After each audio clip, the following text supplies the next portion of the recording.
Hello friends, Radhe Radhe. आज मैं आपको पंचभिखु की कहानी सुनाऊंगी। तो पंचभिखु की कहानी सुनने के लिए हम अपने सीधे हाथ में तिल के दाने ले लेंगे। आप तिल के दाने हाथ में लेकर या आप फूल हाथ में लेकर कहानी सुन सकते हैं। तो मैंने यहाँ पर तिल के दाने हाथ में लिए हैं। अब हम कहानी शुरू करते हैं। एक नगर में एक साहूकार रहता था। साहूकार के बेटे की बहू कार्तिक के महीने में रोजाना सुबह जल्दी उठकर गंगा जी नहाने जाती थी और वो पराये पुरुष का मुख कभी नहीं देखती थी। उस नगर के राजा का लड़का भी गंगा जी नहाने जाता था। जब राजा का लड़का गंगा जी नहाने जाता तो सोचता कि मेरे से पहले कौन नहा के चला जाता है, क्योंकि गंगा जी का जल उसे हिलता हुआ दिखता। अब कार्तिक का महीना पूरा होने को आया, 5 दिन बचे थे। उस दिन साहूकार के बेटे की बहू नहाकर जा रही थी और राजा का बेटा आ रहा था। खुड़का सुनकर वो जल्दी जल्दी जाने लगी। जल्दबाजी में उसकी माला मोचड़ी वहीं पर छूट गई। राजा का लड़का आया और सोचने लगा कि जिसकी माला मोचड़ी इतनी सुंदर है वो खुद कितनी सुंदर होगी। साहूकार के बेटे की बहू ने कहलवा दिया कि मैं 5 दिन आऊंगी, पर किसी को साख भरने के लिए बिठा देना। राजा के बेटे ने गंगा जी पर बिछावन करके एक तोते को पिंजरे में टांग कर रख दिया। वह सुबह आई, पहली पैड़ी पर पैर रखा और बोली, हे कार्तिक के ठाकुर राई दामोदर, पांचों पांडु छठे नारायण भीष्म राजा, उस पापी को नींद आ जा।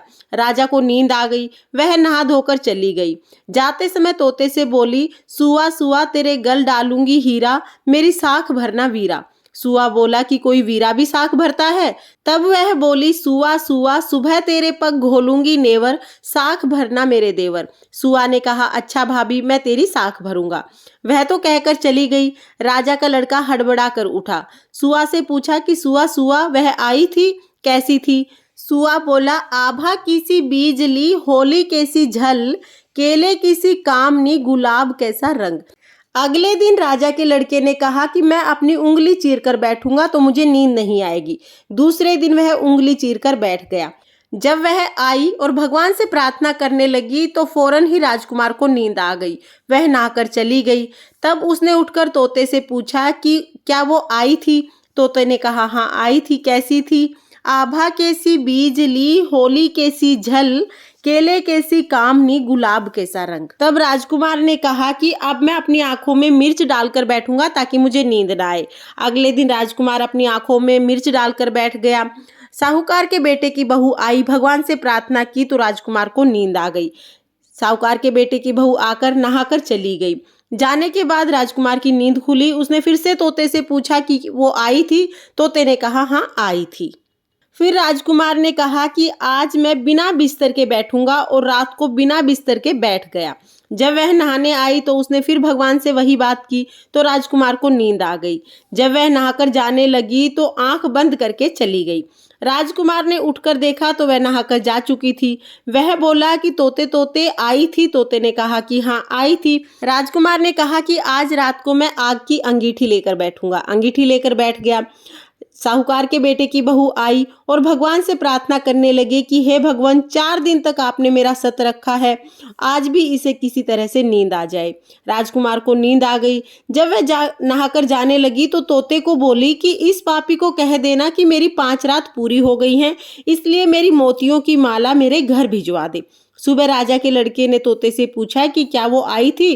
तोते ने कहा कि हाँ वो आई थी और उसने अपनी माला मोजड़ी मंगवाई है।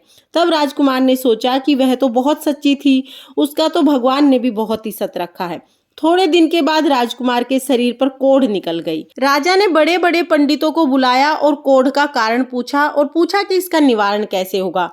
तब एक ज्ञानी ब्राह्मण ने बताया कि इसने किसी पतिव्रता स्त्री पर बुरी नजर डाली है, जिसके कारण इसको कोढ़ निकली है। निवारण पूछने पर ब्राह्मण ने बताया कि उस साहूकार के बेटे की बहू को धर्म की बहन बनाए, उसके नहाए हुए जल से नहाए तो इसकी कोढ़ ठीक हो जाएगी। राजा उसकी माला लेकर उसके घर गया और साहूकार को कहा कि यह माला अपनी बहू को दे दो और उसके नहाए हुए जल से मेरे बेटे को नहला दो।